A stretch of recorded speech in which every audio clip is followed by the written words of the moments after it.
também tem um portão, né? Ah, obvio. Eles logo põem na água. Voy a tomar paciencia que Logo põe a água fora melhor.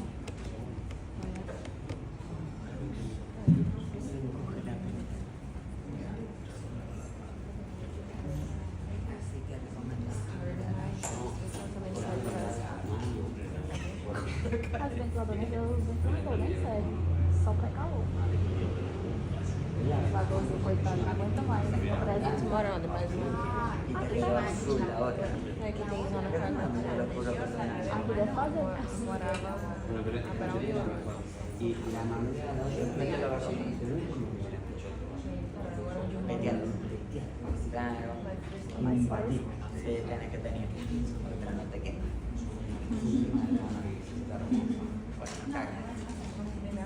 Buenas chicos, ¿cómo andan? Los que están más al fondo quieren venir un poquito más acá. Ah, no pasa nada.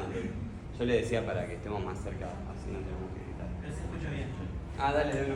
Bueno, esperamos si les parece 5 minutitos a ver si hay alguien que está llegando todavía y ya arrancamos. ¿Quieren ir al baño y cargar agua para el mate?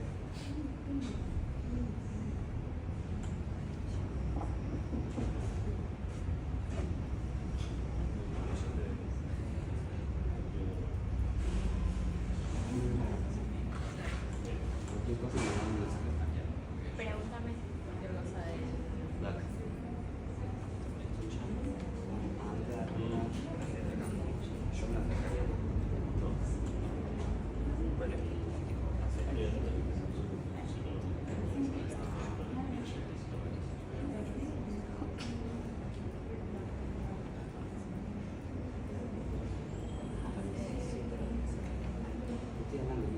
Bueno, que siga eso. ¿Tú qué? ¿La quieres quedar? ¿La pedra? Sí, sí. No, tengo que acomodar un poco. ¿De quién? Sí, perfecto. ¿Cuándo es? O sea, ya está hecho, tengo que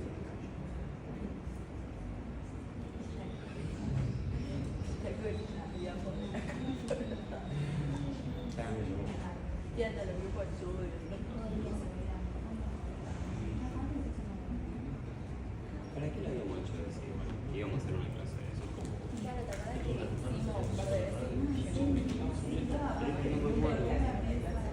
Ah, para ir con el video de Julia. Vos podés entrar a los nuevos que yo Sí, se actualiza todo solo. Muy bien, bueno, si les parece ya vamos arrancando. La idea de hoy, junto con, con todos estos repasos que estamos haciendo de injuria, para los que no saben, a las 12 acá también vamos a ver diagnóstico por imágenes.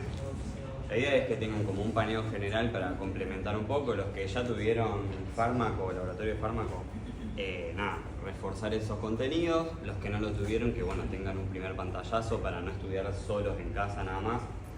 Nos están acompañando Valen e Inti, compañeros de ATP que ya cursaron, Injuria ya la aprobaron y que nos van a poder ayudar en eso.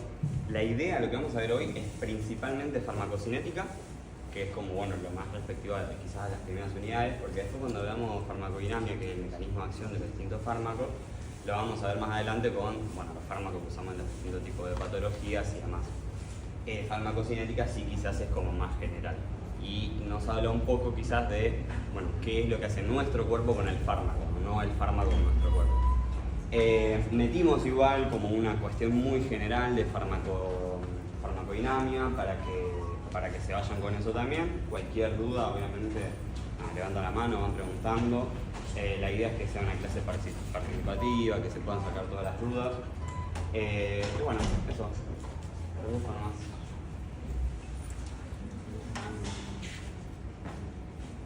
Sí.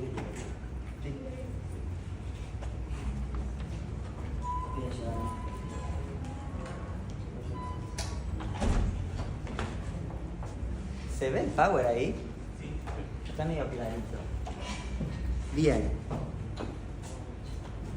Bueno, arranquemos. Ya tuvieron los laboratorios, seminarios, algo, ¿no? O sea que esto va a ser nuevo. Bien. qué presión.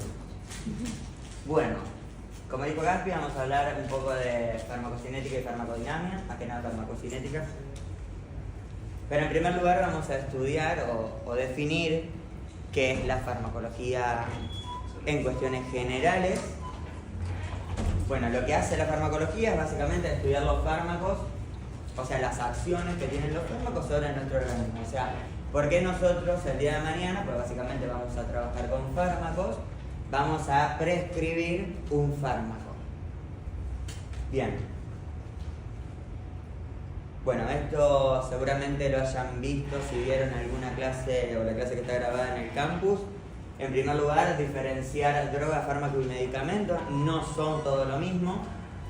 Si hablamos de droga, es una sustancia natural o sintética que puede producir cambios en el organismo, no necesariamente tiene una finalidad terapéutica. El fármaco, la sustancia química o biológica, que se usa para prevenir, diagnosticar o tratar enfermedades, es un principio activo. Y el medicamento es el fármaco más los excipientes. Que los excipientes son, por ejemplo, una cápsula o otros agregados que tiene como para formar un comprimido. Bien, ahora sí nos metemos en farmacocinética. La farmacocinética estudia el movimiento de los fármacos en el organismo. Permite conocer la concentración en la biofase, que la biofase es lo que nosotros tenemos que ir a, o sea, la concentración que nosotros tenemos que alcanzar en el lugar en donde está la enfermedad, o en el lugar donde está funcionando algo mal. Ejemplo, con los antibióticos en el lugar, por ejemplo, tengo una meningitis, la biofase va a ser la meninge o el líquido cefalorraquídeo. ¿Se entiende? Entonces, la concentración que yo tengo que llegar ahí para hacer su acción terapéutica. Bien. Bueno, y que dice, bueno, permite conocer la concentración en su biofase en función de la dosis y el tiempo transcurrido, y estudia lo que el organismo le hace al fármaco. Eso es lo que van a escuchar siempre. Y la primera respuesta que se nos viene a la cabeza cuando alguien te pregunta qué hace la farmacocinética, lo primero que se responde es: estudia lo que el organismo le hace al fármaco. Pero estaría bueno que ustedes también puedan a eso agregarle lo de arriba, hablar un poco de biofase, definir la biofase para empezar después a ver todos los demás, cómo el fármaco actúa. Bien, los pilares fundamentales de la farmacocinética es ADME o LADME, que es liberación, absorción, distribución, metabolismo, excreción. Básicamente es lo mismo que que veíamos en Nutri con absorción, o sea, por qué vía se va a absorber ese fármaco para llegar a la concentración plasmática para que después pueda llegar a la biofase. Recuerden que el fármaco en su gran mayoría va a ir por plasma, o sea, va a ir por torrente sanguíneo. Así se va a distribuir y así va a llegar a la biofase. Bien, distribución básicamente es cómo se distribuye a través del cuerpo. Metabolismo, qué es lo que sufre el fármaco para su posterior eliminación o para su activación. Y la excreción básicamente va a ser por vía renal, la gran mayoría de los fármacos, o por vía biliar y fecal. Bien, esto es como un repaso. A ver, yo acá lo que a mí me gusta decir, no sé si está bien o está mal, pero a mí me ayuda a entenderlo, es que nosotros con el fármaco vamos a imitar un proceso fisiológico que está fallando o que no está presente. Entonces, todo lo que es cómo pasan los fármacos en la membrana y cómo van a llegar al torrente sanguíneo, básicamente lo que estuvimos viendo en nutrición cuando estudiamos transportadores, el crecimiento, transporte activo, pasivo y demás. Bien, es básicamente eso. Bien, transporte pasivo ya sabemos, para celular, difusión o difusión facilitada. Es como un repaso rápido, no creo que nos pongamos a ver otra vez todo esto, es repasarlo de crecimiento y desarrollo. Y ahora sí, empezamos con lo lindo. Las vías de administración de los fármacos. Bien, tenemos vía oral, vía parenteral, pulmonar tópica, rectal y la rectal. Bien, la vía oral. Obviamente todas estas vías no es que digo, si tengo una que tenga tanto beneficio, barata, autoadministrable en el caso, pero hay fármacos que no pueden ser administrados por vía oral, entonces siempre vamos a buscar cuál es la que más conviene, primero para el paciente, en tema de rapidez, y también porque hay fármacos que son irritables a la mucosa gástrica. Bien, bueno, dentro de los beneficios, barata, autoadministrable, en caso de sobredosis puede hacerse un lavado gástrico, o sea, es fácil acceder a sacar el fármaco que está en exceso. Bien, las contras tienen latencia, puede ser irritable, esto es lo que yo les decía, irritante en realidad para la mucosa gástrica, que es por donde se va a absorber. Obviamente si el paciente presenta vómitos, náusea, diarrea y demás, no va a servir porque básicamente se va a excretar antes de que llegue a la biofase. Y bueno, y las concentraciones plasmáticas, vamos a ver ahora con las demás vías, no es la misma que por ejemplo si la administro por vía endovenosa. Bien, la absorción principal. Acercando un poquito a la cámara. No, pero igual se ve. La absorción principal es en el intestino delgado, duración media y moderada. Su efecto de primer paso, es hígado. Entonces hay vías que yo voy a querer que actúen rápido, hay fármacos que yo voy a querer que actúen rápido y necesito sí o sí sacarle el efecto de primer paso. Entonces la administro por otras vías. Bien. Vía parenteral. Parenteral es paraenteral, por fuera del enterocito. ¿Se entiende? Bien, entonces acá tenemos la intravenosa, la intramuscular, la subcutánea, la intraarterial, intratecal y la intravenosa. Bien, hay biodisponibilidad, a diferencia de la vía oral, es 100% porque yo la infundo por vía endovenosa y me llega plasma, que es donde yo quiero que llegue todo completamente el fármaco, pero después van a ver que hay una gráfica en donde ves la concentración en relación al tiempo, eso tiene concentración a minuto cero del 100% y después con el tiempo va a ir decayendo. ¿Se entiende? Bien. No pasan por hígado, son rápidas, ideales para pacientes que no se pueden utilizar vía oral, ejemplo, vómitos, diarrea y demás. Pulmonar son básicamente por administración de vía gaseosa volátil que se absorbe en el epitelio alveolar y la mucosa, es rápida y no pasa por el hígado. Ejemplo, los PAS que ponemos para los pacientes con broncoespasmo. Tópica, su nombre lo indica, oral, ocular, en la mucosa, en la piel. Son las pomadas o los ungüentos. Bien, rectal, como su nombre lo indica también, es administrar el fármaco en vía rectal. ¿Por qué ustedes creen que esta vía es rápida? Primero, no pasa por el hígado, yo quiero evitar el paso por el hígado. ¿Y qué tiene el recto anatómicamente importante para llegar a una biodisponibilidad alta? Está bien vascularizado, perfecto, tiene una buena irrigación. Bien, perfecto. Biodisponibilidad, tanto se habló de biodisponibilidad, que es la concentración de fármaco que llega a la circulación. Básicamente eso, a la circulación sistémica.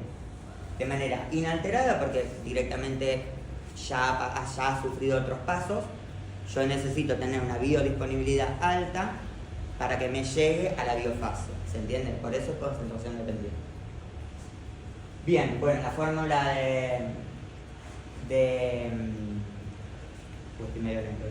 la fórmula de calcularla es la cantidad de fármaco en circulación sistémica sobre la cantidad de fármaco administrado.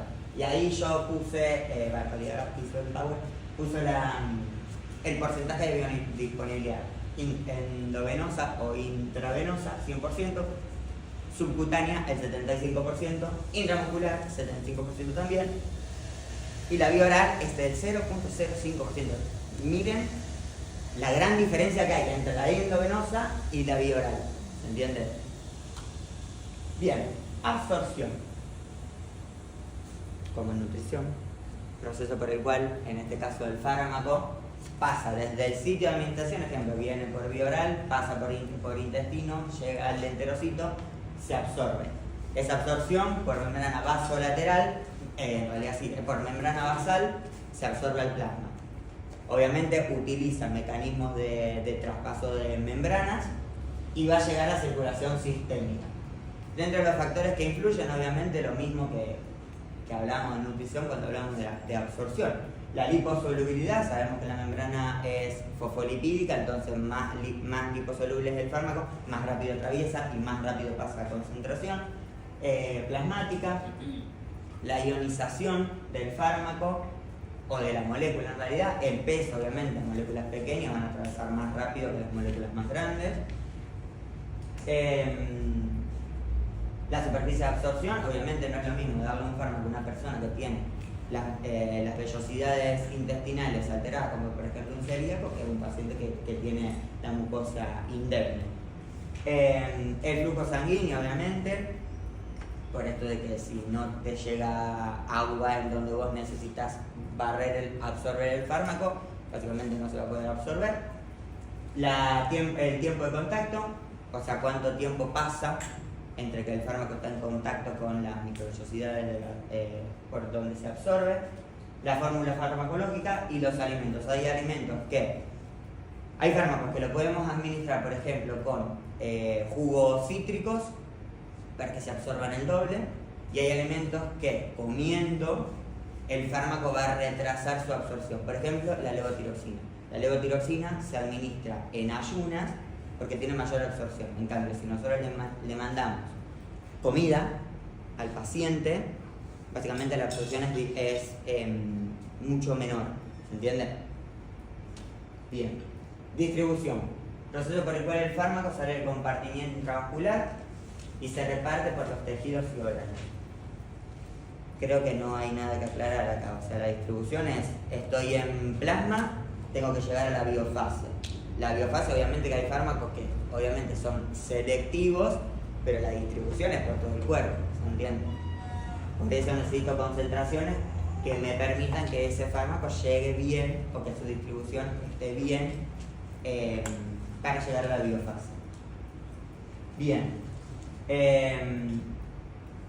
Factores que influyen: propiedades físico-químicas del fármaco, flujo sanguíneo al tejido. Ejemplo, hay fármacos que no van a atravesar la barrera hematoencefálica y hay fármacos que sí. Por ejemplo, el hueso, como sabemos, no tiene tanto flujo sanguíneo, sino que es menor el flujo sanguíneo que, por ejemplo, el hígado.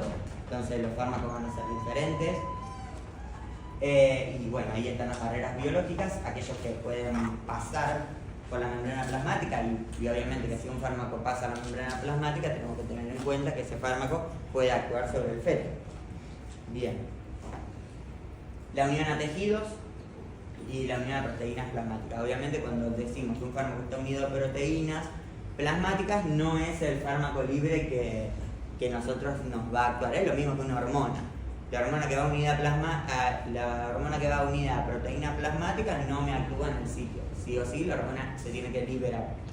Bien. Metabolismo. Acá el objetivo es transformar el fármaco activo o la sustancia activa a una inactiva para poder excretarla. El metabolismo, básicamente la gran mayoría es metabolismo hepático, porque ahí tenemos el citocromo que nos van a ayudar a disminuir, en realidad no, nos van a ayudar a metabolizar a los fármacos. Como dice ahí, se da principalmente en el rol de los hepatocitos y las reacciones que sufre el fármaco es oxidación, hidrólisis y conjugación. La conjugación se hace con un ácido glucurónico. Bien. Fase de metabolismo, fase 1, fase 2. Básicamente es agregar y sacar grupos funcionales, se da principalmente reacciones de oxidación y siempre es la citocromo P450. Esa es dentro de las citocromos que tienen que estudiar, esa sepanla bien porque básicamente el 50% de los fármacos pasa por esa. Bien, en fase 2, conjugación, esto de agregarle el glucurónido para que se haga hidrosoluble y se pueda sacar por vía renal. Bien, y acá bueno, tenemos dos mecanismos, cinemática de primer orden y cinemática de orden 0. La velocidad de eliminación del fármaco es proporcional a la concentración plasmática del mismo. ¿Qué quiere decir esto? Cuanto más hay, va a eliminar más. Bien, perfecto. El volumen, la vida media es constante. Si hay poca o mucha concentración, tarda lo mismo en caer al 50%. O sea, no es necesario que la vida media sea diferente. Ahora cuando veamos el concepto de vida media se va a entender mejor. La vida media es siempre la misma en este orden, ¿sí? La dosis de esta forma se elimina casi el 95% de los fármacos en dosis terapéutica. Bien, y la de orden 0 se elimina unidad constante por unidad de tiempo, sin importar la concentración. Las enzimas hepáticas están saturadas y hay riesgo de acumulación y toxicidad. Básicamente eso, o sea, si nosotros tenemos fármacos que se siguen la cinemática de orden 0, si las enzimas hepáticas se saturan, que es lo que dice el Power, básicamente no voy a poder seguir eliminando o en realidad metabolizando ese fármaco, entonces básicamente o se va a acumular y eso aumenta su biodisponibilidad. ¿Se entiende? Bien. Bueno, enzima básicamente ya sabemos lo que es una enzima. Si no lo saben, retomemos a crecimiento y desarrollo. Bien, sistema citocromo P450, que es lo que decía, de las cuales citocromo P3A45, P2D6, P2E1 son las más importantes, las que tienen que estudiarse, que básicamente, como dijimos antes, se encargan de metabolizar el fármaco. Bien, la alcohol deshidrogenasa, importantísimo en pacientes etilistas crónicos y pacientes etilistas en general, y en nosotros también, porque después cuando veamos en anatomía y fisiopatología el metabolismo del etanol, la alcohol deshidrogenasa van a ver que tienen una función importantísima en desembarazarnos de las moléculas de etanol. Bueno, enterasas, amidasas, más que nada eso en el enterocito, y las transferasas para la fase 2 del metabolismo hepático. Excreción, proceso por el cual el fármaco se elimina de nuestro organismo. Principalmente, como dije antes, por vía renal. Entonces acá hay que tener en cuenta que el paciente que tenga función renal alterada no van a poder eliminar el fármaco adecuadamente como una persona que tenga la función renal indemne. Entonces vamos a tener que hacer lo que se llama ajuste de dosis, que eso lo van a ver mucho más adelante. Pero había una persona que lo tomaba ajuste de dosis, pero se jubiló. También dentro de la excreción puede ser por vía biliar y por vía fecal. Pulmonar, saliva, sudor en muy poco porcentaje. La más importante es la orina y la función biliar fecal. Entonces, pacientes que tengan alteraciones hepáticas también va a pasar lo mismo, pero más que nada se toma la renal. Bueno, acá lo mismo. Excreción renal, filtración glomerular, esto es el sermón y su medio. Vayan a estudiarlo o repásenlo en general. Acá entra un concepto que es el clearance del fármaco, en realidad el clearance de creatinina, que nos da cómo está funcionando ese riñón para que nosotros después podamos hacer el ajuste de dosis. Entonces, repasito a clearance y filtración glomerular para ver cuál fármaco pase y cuál no. En este caso, bueno, vamos a necesitar que la mayoría de los fármacos pase, se elimina de forma libre y pasa por el capilar del tubo. Puede haber también secreción tubular activa, lo mismo pasaba volviendo a la última materia era el ser humano y su medio, que tenemos secreción activa desde el plasma, pasa por el túbulo a la luz de la vía renal. ¿Se entendió? Bien, y obviamente hay fármacos que tienen una reabsorción tubular pasiva. Estos fármacos que son altamente liposolubles pueden volver a pasar la membrana por esto de la liposolubilidad y llegar otra vez a las concentraciones plasmáticas y pasar a plasma otra vez. Bien, la excreción biliar básicamente es para fármacos grandes, obviamente que no pueden atravesar la membrana capilar, la membrana capilar glomerular, y se conjugan en dos fases. Se hace la hidrosoluble y se liberan por vía biliar. O sea, esos fármacos que en realidad eran liposolubles, lo hago hidrosoluble, lo mando a bilis, lo mando por excretas. ¿Se entiende? Por las heces. Bien. Acá lo que tenemos que tener en cuenta que hay fármacos, en realidad no fármacos, sino que hay en nuestro colon, nosotros tenemos gran cantidad de población bacteriana.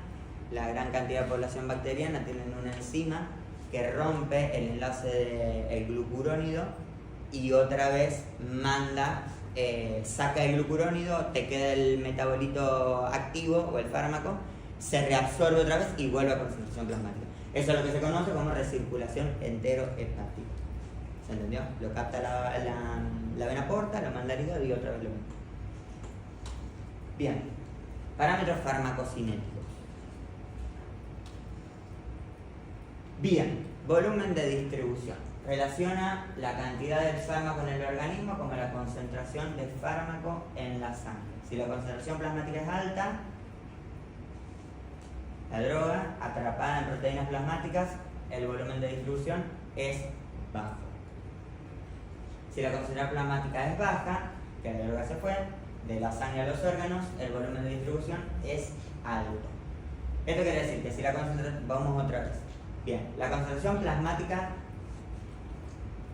es alta, o sea, tenemos droga atrapada, más que nada en esto de el fármaco se une a proteínas, el volumen de distribución va a ser bajo. ¿Por qué? Porque no está llegando donde tiene que llegar. Y si la concentración plasmática es baja, la droga se fue de la sangre a los órganos y el volumen de distribución es alto. O sea, es la concentración que yo tengo dentro del plasma. Constante de eliminación, fracción de la droga que se elimina por unidad de tiempo. Esto es muy de memoria, chicos. O sea, hay que estudiarlo de memoria porque puede ser pregunta de examen y lo van a tomar así. Vida media, el tiempo que yo necesito transcurrir para que el fármaco caiga su concentración al 50%. ¿Se entendió? Es cuánto de tiempo transcurre para que yo de esa concentración, del 100% que logré, se cayó al 50%. Importantísimo también para la posología de los fármacos. Hay fármacos que se administran cada 8 horas, hay fármacos que se administran cada 6 horas, hay fármacos que lo puedo administrar cada 24 horas y tienen mucho que ver la vida media en este caso. Rango terapéutico. Rango de concentración útiles del fármaco entre la concentración efectiva mínima y la concentración tóxica mínima. Es en donde yo tengo que mantener la concentración de los fármacos para que primero me haga efecto en donde que me llegue a la biofase, y más arriba, que es la concentración tóxica mínima, cuánto de fármaco puedo pasar la concentración para que se me haga tóxico y me provoque toxicidad básicamente. Esto lo van a ver con una... lo voy a dibujar acá.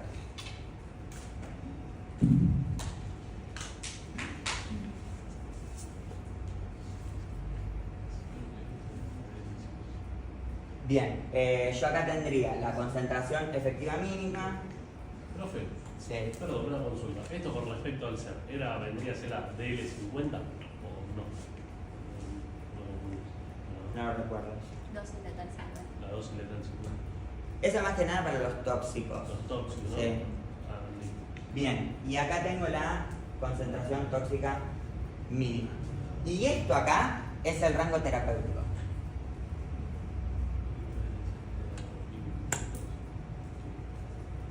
¿Por qué? Porque si yo tengo acá una concentración que me llega acá, ¿qué pasa? No va a hacer efecto. No va a hacer efecto. Perfecto. ¿Por qué? Porque yo la concentración efectiva mínima para que el fármaco llegue al rango terapéutico no le estoy llegando. Entonces, administrar esto acá está mal. Porque yo estaría dando fármacos para nada. Yo llego acá, pero ¿qué pasa si el fármaco hace esto? También esto no es un problema. Porque acá el paciente se puede hacer tóxico, el fármaco se torna tóxico al paciente y literalmente le estoy empeorando el cuadro. No solamente Que ahí vino es por... donde entrarían en lo de dosis letal 50. Ahí está. Porque vos lo que estás tratando acá es de que con lo mínimo funcione y que no llegue al tóxico. Claro. Si vos llegas al tóxico, ya vamos a hablar de dosis letal 50 porque es la concentración o la cantidad que mata al 50% de la población. Perfecto. No entra ahí. Bien. Bien. ¿Se entendió esto? Nosotros vamos a tener que actuar en esto. Obviamente hay fármacos que yo lo puedo mantener acá arriba. Hay fármacos que yo lo puedo mantener bien cerca de la línea inferior y que me van a tener un rango terapéutico. Lo que acá siempre entra es el riesgo-beneficio, o sea, qué tanto es el riesgo que yo puedo ocasionar en relación a la patología que tiene el paciente. Bien. ¿Ya es eso? Bueno, ¿alguna duda de farmacocinética? Fui muy rápido en farmacocinética, pero básicamente pues son conceptos bastante duros. Pero bueno. Bien. Farmacodinámica. Rama de la farmacología que estudia los efectos bioquímicos, celulares y fisiológicos y los mecanismos de acción de los fármacos. Lo lindo de la farmacología, básicamente esto es fisiología avanzada, podríamos decirlo. Porque acá, como dije antes, es imitar o suplir las cosas que no están funcionando fisiológicamente. Volvemos a hablar de receptores. Si no, esto es siempre volver a materias anteriores para empezar a comprender la farmacología. Bueno, los receptores son macromoléculas o complejos proteicos celulares en el cual el fármaco interactúa para generar una respuesta. Hasta acá nada muy descabellado de lo que ya deben saber. Bien, y algunos fármacos atraviesan la membrana y no median receptores. Estos liposolubles, por ejemplo. Bien, 4 familias de receptores: canales iónicos, acopladas a proteína G, ligados a quinasas y nucleares. Básicamente lo mismo que veníamos viendo en crecimiento y desarrollo, nutrición y las áreas del segundo año. Canales iónicos, acá básicamente lo que a nosotros nos interesa es en cuánto tiempo va a actuar esa sustancia o ese fármaco que nosotros vamos a administrar. Milisegundos los canales iónicos. El ligando abre un poro, pasan iones, sodio o cloro, dependiendo de los iones que yo necesito ingresar. También puede haber canales de calcio. Y bueno, dentro de los ejemplos son el nicotínico, el GABA, muscarínico, etc.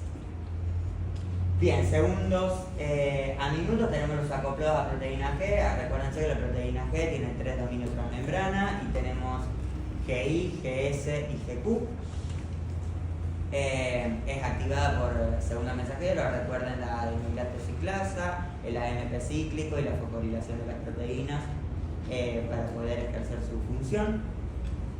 Ligados a quinasas, ejemplo, bueno, la insulina actúa sobre estos canales. En esto tenemos, en relación al tiempo, estos tardan más horas en actuar. Y por último, horas y días, los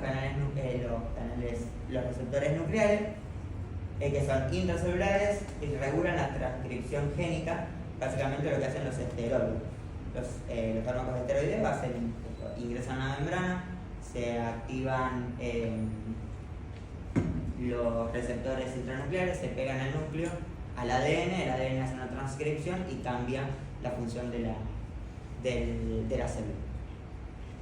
Por eso horas y días, y ustedes, ¿por qué creen que esto tarda mucho más que, por ejemplo, el canal iónico? Porque se tiene que sintetizar la neuroproteína. Exactamente, tiene que haber una maquinaria nuclear, ello conlleva recautar un montón de enzimas para que empiecen a trabajar y básicamente hablamos de expresión química, por eso es mucho riesgo. Bien, y acá bueno, dentro de los receptores más estudiados, en este caso tenemos la proteína G, que son, como dije anteriormente, tiene 7 dominios transmembrana, y existe la de estimulación, que es la GS, la de inhibición, que es la GI, y la de activación, que es la GQ. Acá lo que cambia es el segundo mensajero. Uno aumenta el AMP cíclico, el otro, bueno, la de inhibición lo disminuye, y en la otra activa la fosfolipasa C. Básicamente esto es repaso de crecimiento y desarrollo. Bien. Bueno, acá explicamos los dos mecanismos de desensibilización y de hipersensibilidad. Básicamente lo que es la hipersensibilidad es importantísimo en pacientes que tengan reacciones alérgicas a los diferentes fármacos. Bueno, dentro de la desensibilización eso ocurre por el uso crónico de agonistas. Esto quiere decir, yo doy ejemplo de esto de desensibilización, es esos fármacos que nosotros lo damos y el paciente se hace ese uso crónico, ya no va a reaccionar de la misma forma que, por ejemplo, si se lo doy por primera vez.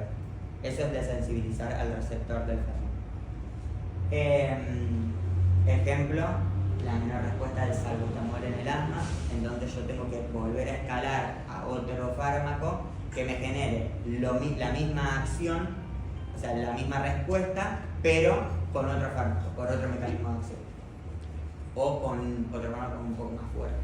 Bien, ocurre la hipersensibilización, ocurre por el bloqueo crónico de antagonistas, el tejido crea más receptores, el riesgo de infarto por supresión brusca de beta-glucanos.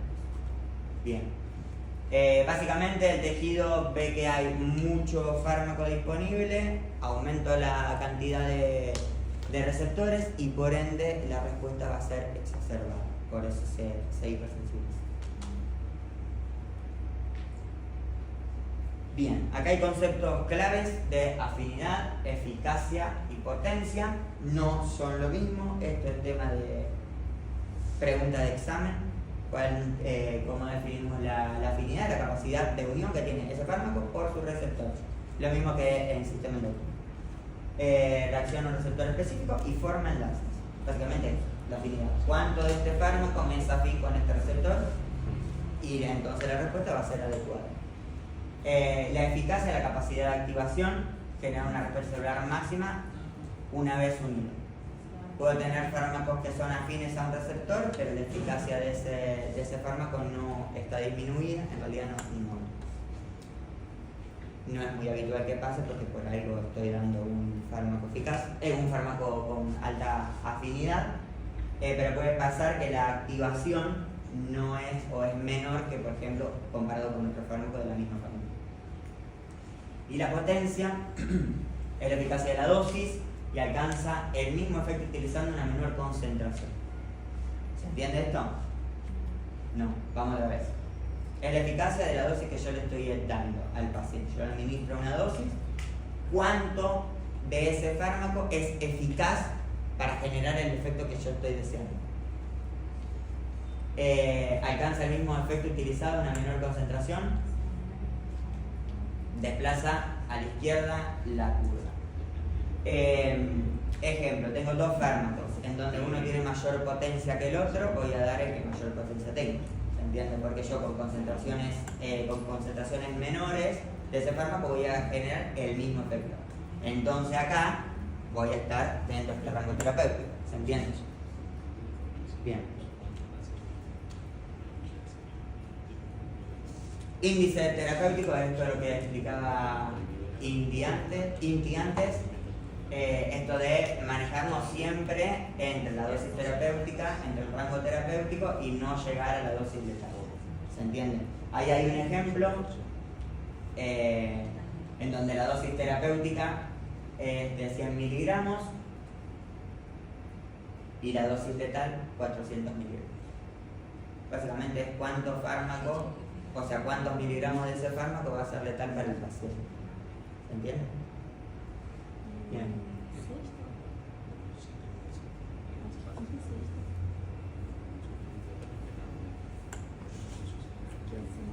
Bien, y acá bueno, hay dos, fíjense esto que yo les decía en 3, que básicamente es esto.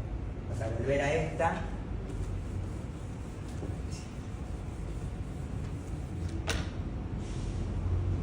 Hay fármacos que esto de acá, acá es mayor y hay fármacos que es menor.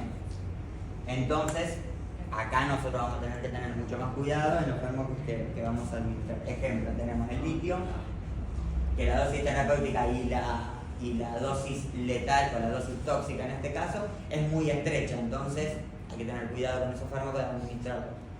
Bien, en cambio en las benzodiazepinas la dosis terapéutica, la letal es bastante amplia, o sea, son fármacos más seguros, ahí entra la seguridad del fármaco, en donde yo puedo dar benzo, y a diferencia del litio, la benzo va a tardar mucho tiempo, o las concentraciones que yo necesito alcanzar para que sea una dosis letal va a ser mucho más, va a ser mucho mayor. ¿Alguna duda de esto?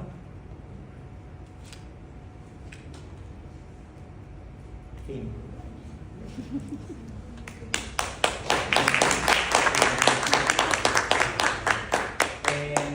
Bueno, había una... Yo quiero que nos expliques la anterior, la de esta. Básicamente acá lo que nosotros tenemos que tener en cuenta es la seguridad que tiene ese fármaco. O sea, acá nosotros obviamente no queremos matar al paciente, por eso la dosis letal nunca vamos a querer llegar, y siempre hay que basarnos en la dosis terapéutica. ¿Entiendes eso? Perdón, profe, por Sí. ejemplo, como entre los 7,5 a 10 gramos de paracetamol. Exactamente. Ahí está. Exactamente. ¿Cómo para entender? Sí, es exactamente eso. O sea, la seguridad del fármaco va a depender de cuántos es los miligramos que yo puedo aumentar sin que sea tóxico para el paciente. Esto es algo que la farmacéutica lo estudió y está escrito en el prospecto, no es que uno hay que adivinar a qué dosis vas a ¿Y matar. se hace esa fórmula? ¿O solo...? Si lo querés calcular y te querés dedicar a esto, sí. Pero esto viene todo por el prospecto ya. O sea, uno dice en el prospecto, si vos lees de cualquier fármaco, te dice cuál es la dosis máxima y cuál es la dosis mínima, y también te dice cuál es el rango terapéutico y cuál es el rango vital. ¿Puede ser una pregunta de paciente? Duro. Digamos, La me pregunta, refiero a o sea, la fórmula. fórmula no. Capaz que te pregunten la definición del índice Claro, terapéutico. claro. Está bien. Pero es importante también para que el día que vos administres algo sepas en qué índice empieza a ser En los efectivo. parámetros que tengo que... Exactamente. Claro. Y siempre buscar la seguridad de ese fármaco, porque si no le estaríamos haciendo más mal de lo que están buscando hacer. ¿Alguna duda? Bien. Bueno, si no tuvieron... Igual, ¿esta semana tenían ustedes la clase de fármaco? Sí. Sí. Para que viene. Y la que viene. Bien, igual creo que en el campus está la clase subida de farmacocinética y farmacodinámica que le da la jefa de cátedra. Le explica bastante bien. Nosotros nos basamos el pago en esa clase. Así que bueno, y si no entienden, vengan a las clases de consulta con los de fármaco que les gusta también, que vayan a las clases de consulta. Así les conocen las caras. Bien. Hay algo que yo les quería aclarar, que lo dimos en la clase anterior, que fue el lunes, que era de los tabaquistas.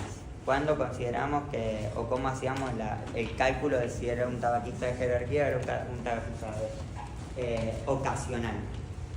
Se mide número de cigarrillos por día sobre número de cigarrillos por día por año fumado sobre 20. Es paquete año, así se diferencia.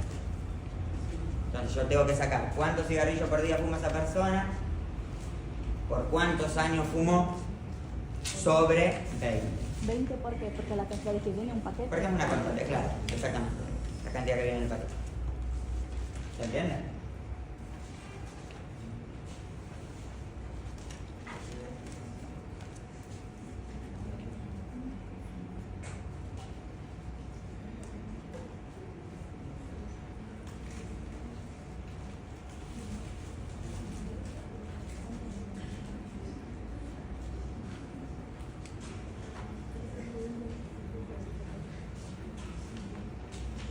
Es eso la forma.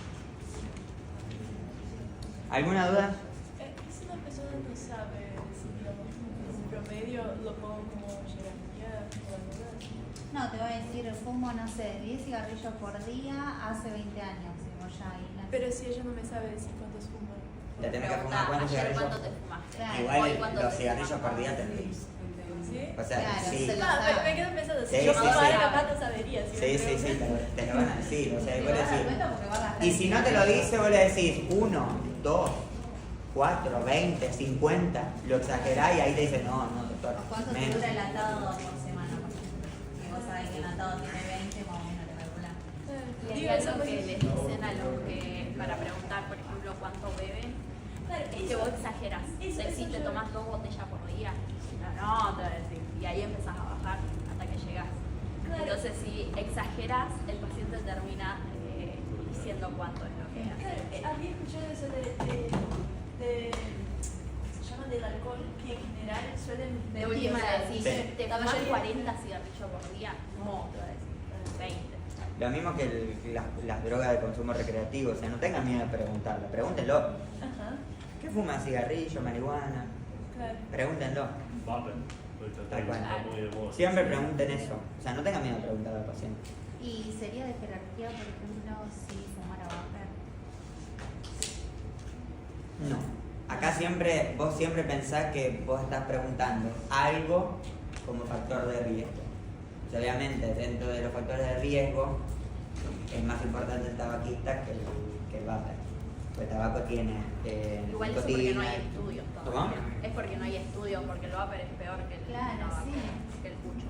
Exactamente. Y una pregunta, si por ejemplo la persona dice que toma solo a los fines, ya considero como...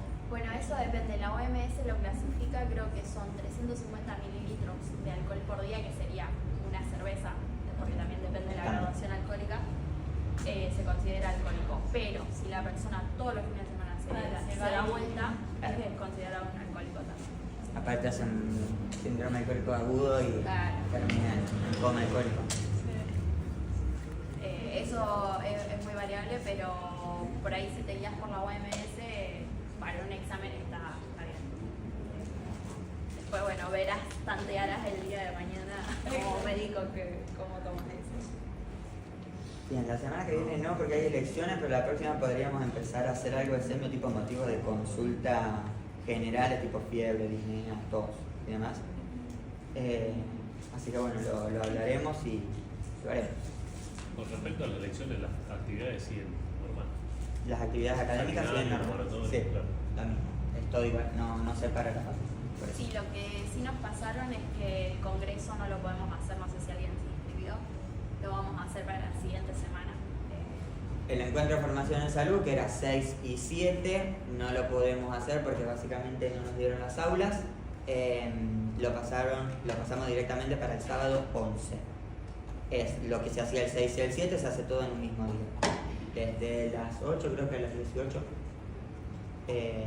Va a estar bueno. Si pueden aprovecharlo, vengan, es un sábado. Obviamente hay gente que no vive acá y se quiere ir a sus pueblos. Pero va a estar bueno. Y da certificado de la buena. ¿Y no tienen subido tipo los horarios de los temas que van a Sí, tener? está en el Instagram todo. Ah, Fíjate. ¿Vos te inscribiste? no, porque no vi, digamos, no encontré los temas. Solo vi que está, pero no encontré, digamos... Si vos te inscribís, rellenás el formulario, te llega un mail con todo el cronograma. Directamente. Ah, me llega por mail. Ah, Por mail. ok. Está bueno porque lo dan muchos docentes de acá, entonces bastante. Sí, el tema es que no sé cómo voy a hacer de tiempo. Estoy medio... Así que parece que... De última te venía una que te interese y que Claro, puedas. claro, por eso voy a tener que elegir muy bien porque no llego. Para que lo aprovechen. ¿Alguna duda de lo de hoy, de lo de la clase pasada? Que vimos historia clínica. ¿Nada? Bueno, están liberados a estudiar. Y en una El hora diagnóstico tenemos. la damos las la- El de diagnóstico. Sí, Tiene, una hora. ella hablamos. Ah, ¿Eh? es acá. Acá. Es acá, ¿no? Sí.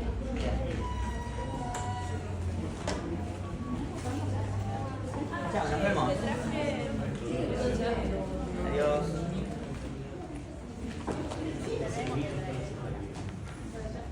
Quiero creo que la gran mayoría de ellos.